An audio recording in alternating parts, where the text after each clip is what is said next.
The year was 1916. The Great War had already devoured 2 million lives. Cities had become rubble. Fields had become graves.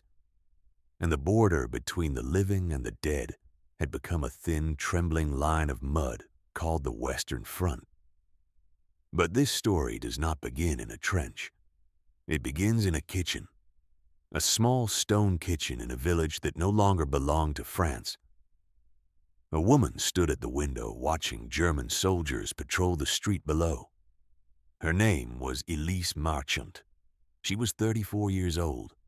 She had not smiled in 14 months, and in less than 6 hours, she would make a decision that would change the course of the next 11 days, and perhaps the course of the war itself. Before the war, Chanteloup had been a village of 200 souls, stone houses, a single church, a river that flooded each spring and retreated each summer like a quiet apology.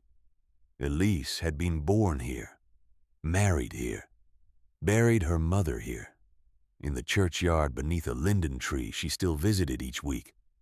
Her husband Marcel was a carpenter, patient, deliberate, a man who measured twice and cut once in wood and in words. They had no children, not for lack of trying, but because some silences are not chosen. When the mobilization order came in August 1914, Marcel folded his apron neatly on the workbench. He sharpened his tools. He kissed Elise on the forehead. He said, "I'll be back before the leaves fall." The leaves fell. Then the snow came. Then the spring. Then another autumn. Then another winter. Marcel's last letter arrived in February 1915. It said he was well. It said the mud was terrible. It said he dreamed of her bread. After that, nothing. No letter, no telegram, no body, just silence, which is the cruelest thing a war can leave behind. The Germans had entered Chanteloup in October 1914 without firing a single shot. There was no one left to resist them. The men were gone. What remained were women, children, and the very old. The officer in command, a tall Prussian lieutenant named Bauer, was, by the standards of occupation, relatively measured. He did not burn the houses. He did not shoot the livestock. He imposed a curfew, requisitioned the food stores, and billeted his soldiers in the larger homes. Elise was left with half her cellar, a small vegetable garden, and instructions to report any unusual activity to the German administrative office on the square. She reported nothing. She watched everything. Over the course of 18 months, she had memorized the patrol schedule. The eastern route, 5 in the morning, 1 in the afternoon, 9 at night. The western road, 6 in the morning, 2 in the afternoon, 10 at night. The gap between the two, 20 minutes, came at 3 in the morning. She had never planned to use this knowledge until the night of November the 3rd, 1916. He came to her door at midnight. She heard the scratching first, too weak to be a knock, too deliberate to be the wind. When she opened the door, he nearly fell inside. He was young, perhaps 19. French infantry uniform, so caked in mud it had lost all color. His left leg was wrapped in a strip of his own shirt, dark and wet below the knee. She pulled him inside quickly and pressed the door shut. She did not ask questions. She gave him water. She looked at the leg. The bone had not broken through the skin, a small mercy. But the wound was infected. He had been moving for at least 2 days. When he could finally speak, he told her his name was Thomas. He told her he had been cut off from his unit during a German counteroffensive near the ridge, and then he told her about the paper. He reached inside his jacket with a shaking hand and produced a folded document sealed with a strip of adhesive tape. "It has to reach the Allied command post," he whispered, "before Thursday. If it doesn't get there by Thursday, they won't know. And if they don't know—" He stopped. He looked at her with eyes that had seen too much. "How many men?" she asked. He closed his eyes. "Enough," he said. "Enough to matter." Elise sat at her kitchen table for a long time. The candle burned low. Thomas had fallen unconscious on the floor, his breathing shallow but steady. She looked at the paper on the table. She was not a soldier. She was not a spy. She was a carpenter's wife who grew carrots and remembered patrol schedules. She thought about what waited beyond the village, the forest, the river, the German lines. She thought about the front, 6 kilometers east. She thought about Marcel, somewhere on the other side of all that darkness. Then she thought about Thursday. She wrapped the document in oilcloth and pressed it flat against her chest, beneath her undergarments. She put on 2 layers of wool. She packed a small bundle, dried bread, a glass jar of water, a piece of tallow candle, and tied it beneath her coat. She looked at Thomas. She left him a blanket, a knife, and a small crock of preserved beans. She could do nothing more for him. At 2:47 in the morning, she slipped out through the back of the house, crossed the garden, and disappeared into the darkness. This was day 1. The field east of the village was 300 meters of open ground. In daylight, it was nothing. In the dark, in November, under the occasional flare of artillery illumination, it was an eternity. Elise moved on her stomach. She had practiced this in her mind 100 times before. Crossing during the patrol gap, hugging the drainage ditch, staying below the sight line of the guard post at the crossroads. She had never actually done it. Every time a distant flare lit the sky, she pressed her face into the cold earth and went still. She counted to 20. Then she moved again. It took her 1 hour and 40 minutes to cross 300 meters. When she reached the tree line, she turned and looked back at the village. The lights were out. The church tower stood black against the gray sky.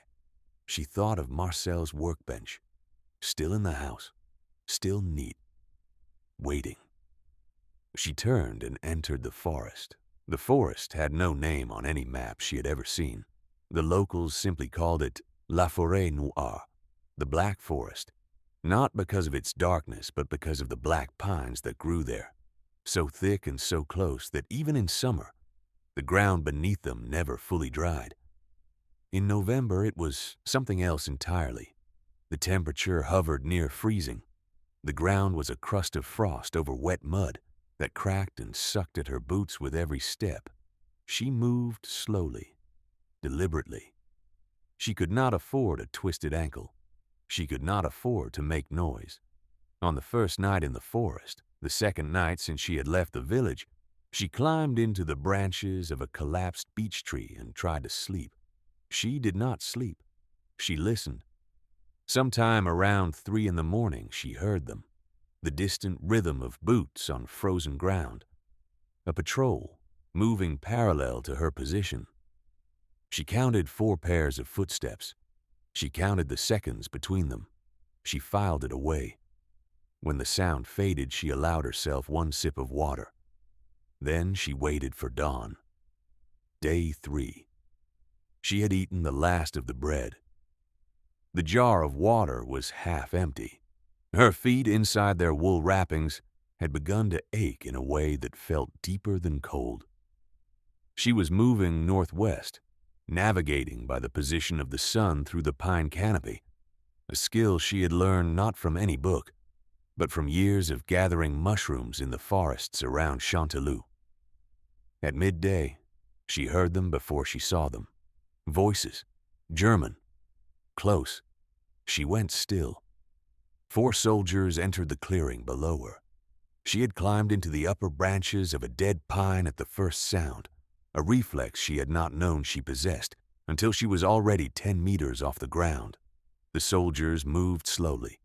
One of them, younger than the others, stopped directly beneath her tree. He lit a cigarette. The match flame reflected briefly in the snow.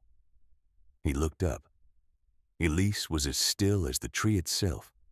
Her hands were locked around the branch. Her breath, barely a thread of vapor in the cold air. She watched him look up. She watched his eyes move across the canopy. She watched him look back down. He took a long draw on the cigarette. Then he moved on. She did not come down for 3 hours. By day 5, hunger had become a physical weight. Not the ordinary hunger of a missed meal, the deep, structural hunger of a body that has begun to consider which of its own reserves to consume first. She found water in a frozen stream, breaking the ice with her heel and pressing her face to the gap to drink.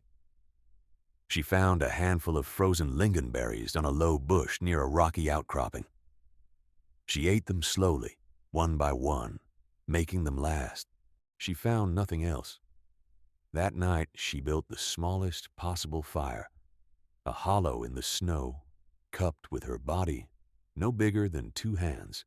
The tallow candle gave her 20 minutes of warmth, just enough to stop the shaking in her fingers, just enough. She pressed her hand against the document beneath her coat. Still dry, still there. She thought of Thomas. She wondered if he was still alive. She decided to believe that he was. She put out the candle and pulled the darkness around her like a second coat. On the morning of day 7, she saw light through the trees. Not daylight that came from above. This was horizontal light, the light of open ground. She had reached the far edge of the forest. She crawled to the tree line and looked out. A flat field, 400 meters wide. Beyond it, a low ridge. And beyond the ridge, she could hear it now, faintly, the sound of artillery, the front. She was close, but between her and the ridge was the river. She had known about the river. She had planned for the bridge, a small wooden crossing she had heard about from a neighbor who had traveled this route before the war. The bridge was gone. The pylons stood in the water like broken fingers. The timber lay scattered downstream, already half submerged. She sat on the bank and looked at the water for a long time, 30 meters wide, dark, moving fast, ice beginning to form at the edges. Thursday was in 4 days. She spent 1 hour searching the bank. She found a length of root, strong and fibrous, and stripped it from the frozen earth. She found 2 sections of broken bridge timber, still tangled together at the bank's edge. She found a rusted iron hook embedded in a fence post. She thought about what Marcel would do. He would measure. He would plan. He would think about the problem the way he thought about wood, not what it was, but what it could become. She fashioned a rough float from the 2 planks, bound at the ends with the root fiber. It would not hold her weight, but it would hold the document. She wrapped the oilcloth package in her outer coat, strapped it to the planks, and pushed it into the water. Then she tied the root around her own waist. Uselessly, she knew. There was nothing to anchor the other end, but she tied it anyway. She stepped into the river. The cold hit her like a wall. She gasped. Her muscles locked. Her vision went white at the edges. She pushed herself forward. She did not remember the crossing. She remembered the water. She remembered the current turning her sideways and the sky tilting at a wrong angle. She remembered her hands finding the float and holding on, not for herself, but for what was strapped to it. She remembered gravel under her knees. Then she was on the far bank. She did not know how. She lay on her back in the snow and looked at the sky, which had gone the color of iron. She could not feel her legs. She could not feel her hands. She pressed one numb fist against her chest and felt, through layers of frozen wool, the shape of the package. Still there. She thought, this is where it ends. And then she thought, no, not yet. She turned onto her side, then onto her hands and knees. Then, slowly, one movement at a time, she stood. She was shaking so violently her teeth clacked together like a telegraph. She looked at the ridge. 200 meters. She walked. She heard the voices before she saw them. Not German, French. Two soldiers emerged from a camouflage position cut into the ridge, a forward observation post, so well concealed she had nearly stepped on it. They raised their rifles. She stopped. She reached inside her coat. Her fingers, still barely functional, found the package. She pulled it free. She held it above her head. The soldiers looked at each other, then at her. The younger one came forward slowly. He took the package. He looked at the seal. He looked at her face, at the frostbite beginning to darken her cheekbones, at the eyes that had not slept properly in 7 days. "Who are you?" he said. She lowered her arms. She said, "I have something for your commander, and I need to sit down." Elise Marchant spent 4 days in an Allied field hospital. She lost 2 toes to frostbite. The message she carried identified the location of a German ammunition depot, 7 kilometers behind the line. It was destroyed on the following Thursday. Thomas, the young soldier she had left behind, was found alive by a French patrol in December. A man named Elise Marchant is recorded as returning to Chanteloup in March 1919. Whether he found the house as he had left it, tools folded neatly on the workbench, is not recorded. Some things are not for the record. Leave a comment. Would you have crossed that river? Subscribe. A new survival story arrives every week. Next. One man. Alaska, 1898. 60 days alone.